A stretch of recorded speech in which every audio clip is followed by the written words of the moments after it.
In the tumultuous years of the 1970s, Italy was a nation grappling with deep social unrest, economic instability, and the ever-present threat of political violence. Amid this climate of uncertainty, one figure stood out as a beacon of hope and stability: Aldo Moro, a seasoned politician and the former Prime Minister of Italy. However, his vision of a united and peaceful Italy would be tragically cut short by an act of brutal terrorism that shook the nation to its core. Born in Magli, Apulia, in 1916, Aldo Moro dedicated his life to public service, rising through the ranks of the Christian Democracy Party to become one of the most influential leaders in post-war Italy. Known for his calm demeanor, intellectual rigor, and unwavering commitment to democratic values, Moro served as prime minister twice during the 1960s and 1970s. He was a staunch believer in dialogue and compromise, seeking to bridge the deep political divides that plagued Italian society. One of Moro's most ambitious initiatives was the Historic Compromise, a political alliance aimed at bringing the Italian Communist Party, PCI, into the government. This groundbreaking move sought to stabilize Italy's fragile democracy by integrating the country's largest communist party into the mainstream political process. However, the Historic Compromise faced fierce opposition from both the far left and the far right, who saw it as a betrayal of their ideological principles. Among the most vehement opponents of Moro's vision were the Red Brigades, Brigate Rosse, a far-left terrorist organization committed to overthrowing the Italian government through violence. Founded in the early 1970s, the Red Brigades sought to destabilize the country by carrying out bombings, kidnappings, and assassinations targeting prominent political and economic figures. They viewed Moro's attempts to integrate the communists into the government as a betrayal of the revolutionary cause and vowed to stop him at any cost.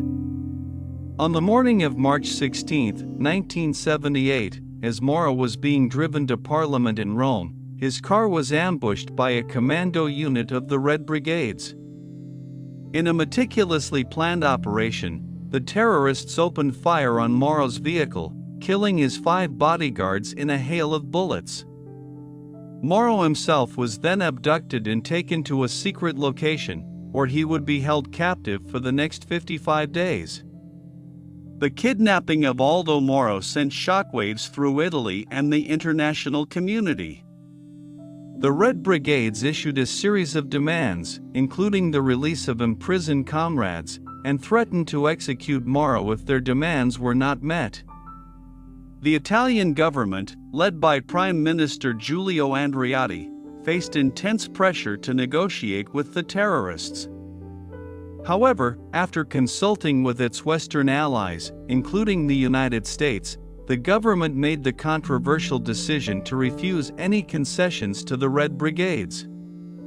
During his captivity, Moro was forced to write a series of letters to his family, friends, and political colleagues, pleading for their help and urging the government to negotiate for his release. These letters, which were smuggled out by the Red Brigades and published in the Italian press, provided a harrowing glimpse into Moro's state of mind during his ordeal. He expressed feelings of despair, loneliness, and betrayal, but also maintained his dignity and hope for a peaceful resolution. As the days turned into weeks, the Italian police and security forces launched a massive manhunt for Moro and his captors. They raided suspected Red Brigade safe houses, conducted widespread searches, and interrogated hundreds of suspects. However, despite their best efforts, they were unable to locate Moro or secure his release.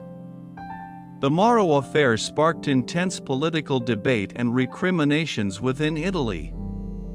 Some accused the government of being too inflexible in its refusal to negotiate with the Red Brigades, while others argued that any concessions to terrorists would only embolden them and encourage further acts of violence. Conspiracy theories abounded, with some claiming that Moro had been deliberately sacrificed by elements within the government or foreign intelligence agencies to prevent the historic compromise from succeeding. On May 9, 1978, 55 days after his abduction, Aldo Moro was brutally murdered by his captors. His body was found in the trunk of a red Renault 4 in central Rome, a grim symbol of the triumph of political violence over reason and compromise. The assassination of Aldo Moro sent shockwaves throughout Italy and the world. It marked a turning point in Italy's struggle against terrorism and ushered in a period of increased security measures and political repression. The Red Brigades, though weakened by arrests and defections, continued to carry out acts of violence for several years before eventually fading into obscurity. The legacy of Aldo Moro remains a subject of intense debate and reflection in Italy. He is remembered as a visionary leader who sought to unite a divided nation through dialogue and compromise. His tragic death serves as a reminder of the fragility of democracy and the ever-present threat of political extremism. The events surrounding his kidnapping and assassination continue to inspire books, films, and documentaries that explore the complex political and social dynamics of 1970s Italy. The story of Aldo Moro is more than just a historical event, it is a cautionary tale about the dangers of political polarization, the allure of extremism, and the importance of upholding democratic values in the face of adversity. As we reflect on his life and death, we are reminded of the need for dialogue, compromise, and a commitment to peaceful solutions to the challenges facing our world.